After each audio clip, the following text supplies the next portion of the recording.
Hey everyone, welcome to my channel. So we are doing Eureka Plus Class 5 EVS or science book, whatever you want to say. This is chapter number 7, Adaptation in Animals, that how animals adapt themselves according to the environment they are living in. So we are going to learn about different types of animals according to their environment and their habitat. So let's start without wasting any time. The place where an animal lives is its habitat. So wherever the animals live, we call them as habitat. Just like we live in our houses and we call them as house, a home, a sweet home. So this is our house where we live in. Same as animals also have house and we call it as habitat. A habitat is the natural home of animals. It is a place in nature which provides animals with food, water and shelter. Just like you are living in your house, you are provided with all the comforts and luxurious life, whatever you want in your life. Your father, your mother always wants to give you the luxurious life, right? Same case with animals. Since animals don't want to live in houses, I mean, in, in shades, or we can say that in cage. So their houses are natural houses. That means the forest are their houses. So this is the place where they want to live. That means they love nature and they want to live there, and that's why the habitat is there, that place only. Also, when they live in their places where they want, that means in nature, so they get food, water and shelter over there according to their needs. Habitat also has the right kind of environment in which the animals need to live. So every animal has a different need, just like every human has different need. So they choose their environment according to their need. They choose their food according to their need. They choose their shelter according to their need. Many kinds of animals live in the same habitat. So you can see on a tree, we can see a monkey is living there, a snake is there, bird is there. So different kinds of animals are living under a tree only, on a tree only, right? So we can say that that particular environment is suitable for those animals, that's why they are living at the same place. But for other animals, case can be different, right? That's why they are not living under that particular tree. So that's how, according to their habitat, according to their, according to the environmental conditions, they choose their place to live. For example, the cold mountainous regions of the Himalayas are home to yaks and snow leopards. We know this thing very well. It is their habitat. So if we want that these yaks and snow leopards come to our place in Delhi, if we say in summers, is it possible for them to live there, to live here? No, they can't survive here because they are the animals who live on mountainous regions of Himalayas, and that's their home only, and they will not be able to cope up with the environment of Delhi, and that's why the chance of survival rate is very low. These animals cannot live in warm places. On the other hand, open grasslands in warm places are the habitat of blackbucks, cheetahs and floricanes, a type of a bird. So basically, when we are talking about the, a place which is open grasslands, so here we have a lot of animals who live there. So what are those animals? Blackbucks, cheetahs and floricanes, which is a type of a bird. Type of habitat. Now we are going to learn the types of homes of animals.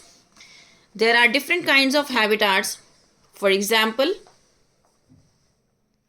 a forest, a sandy desert, a grassland are terrestrial habitats. These are your terrestrial habitats. Whereas a river and the ocean are your aquatic habitats. These habitats are very different from each other. Different kinds of habitats have different kinds of animals. If we are learning about the animals, so you should know that the animals are also living in water. So these are your aquatic animals, and also there is a life in aqua, in water. The places, the animals who live in water, they have aquatic habitats. Same case with terrestrial habitats. That means those animals who lives in forest, who lives in sandy desert or in grassland, so they are known as terrestrial habitats. We just learn about the grassland, that black bugs, cheetahs, floricans, we can find them in grasslands. Also we learn about the forest. We know very well that we have lion, tiger, a lot of animals live in the forest. Same case with sandy desert, and we know very well in desert we found camel, right, which is a famous animal over there, and we call it as a sheep of the desert, right. So there are different habitats according to the body features also, we can say that. So it depends. Okay. Now, how do animals adapt themselves to live in their habitat? Now we are going to learn the adaptations, that what kind of body adaptations are there so that they are living in that particular habitat. Let's start with the first one. Animals have certain body features and habits that help them to live comfortably in their habitats. Such features and habits are called adaptations. If suppose you are living in very cold region, so your body is adapted to that particular region, and if you are coming to the place where it is really hot, so you will become ill because your body doesn't allow you to live there. Same case with animals. So wherever animals live, their body changes, their body adapt themselves according to that particular environment, and that is known as adaptation. When we adapt ourselves according to the environment, that process is known as adaptation. Now we are going to learn that how animals adapt themselves according to their habitats. Adaptations in animals living in very cold region. The polar regions of the earth are extremely cold. This thing we know very well. They remain covered with ice throughout the year. Few plants grow in these regions and food become very scarce in winters. So basically there is lack of food in winters because all the time throughout the year it is extremely cold, covered with ice. Animals that live here are adapted to survive in extremely cold conditions. Polar bear is one such animal. It lives in the North Polar region. So if you want polar bear to come at that place where it is too hot, so it's difficult for a polar bear to live over there because his body is adapted to that particular region, a very cold region where he lives. Now adaptations in polar bear. Why he is able to live in that cold region throughout the year, throughout his life, how his body is designed. Now let's learn about his body. The body of a polar bear is covered with a thick layer of fur. Even the soles of its feet have a good amount of fur that enables it to walk on the cold, slippery ice. If you don't know that, if when the when there is a snow and there is too much cold over there, the ice will become so slippery that you can slip over there, right? So the feet of the polar bear have good amount of fur that enables them to walk easily on those ice. There is also a thick layer of fat below its skin. These features keep the polar bear comfortably warm even in extreme cold, just because of the fur and thick layer of fat below the skin makes them warm in that particular region of cold and extremely cold and covered with ice region. When the animal is awake and moving, its body uses more energy. In winter, polar bears sleep for nearly 18 to 20 hours. And in one day we have only 24 hours. So basically, he awake only for 4 hours only. The long sleep in winter helps them reduce the intake of food. When food is extremely scarce, this is how polar bears save energy and survive the harsh winter months. So basically, they do not move during winters because they spend most of the time in winters in sleeping, as it saves the energy as well as food, because there is a scarcity of food in that area in winters. So that's how they are saving their energy. Also, they don't need food on regular basis in the whole day, and that's how they are living in that particular harsh conditions. Polar bear are good swimmers. When the ice melts during summers, they swim for long distances to find seals on the floating ice. So they are good swimmers because in search of food, when the ice melts, they go for, they swim for long distances to find seals on floating ice. Adaptations in animals living in mountains. So the higher region of mountains have less air. There is, whenever you go up, so the oxygen level decreases, and that's why you can feel a lot of time cases are there that due to scarcity of oxygen, due to less oxygen, that particular human being just uh, just no more, or because it happened from for one of my teacher's son. He goes in Kashmir, he go to Kashmir, and there is a place in Leh Ladakh where there is very less oxygen. So he went over there with his friends and he didn't come back. His body came back. He just, because of less oxygen, he won't be able to survive. The oxygen doesn't go to the to the brain, and that's one of the reason he died on the spot only. So whenever you go high on mountains, there is less air, and animals living over there are adapted themselves to that particular cold weather with less air. Just like yak, snow leopards, llamas, and mountain goats live in the mountains. They have thick layer of hair which protects them from the cold. They also have more red blood cells in their blood than other animals. This helps them to obtain enough oxygen from the air.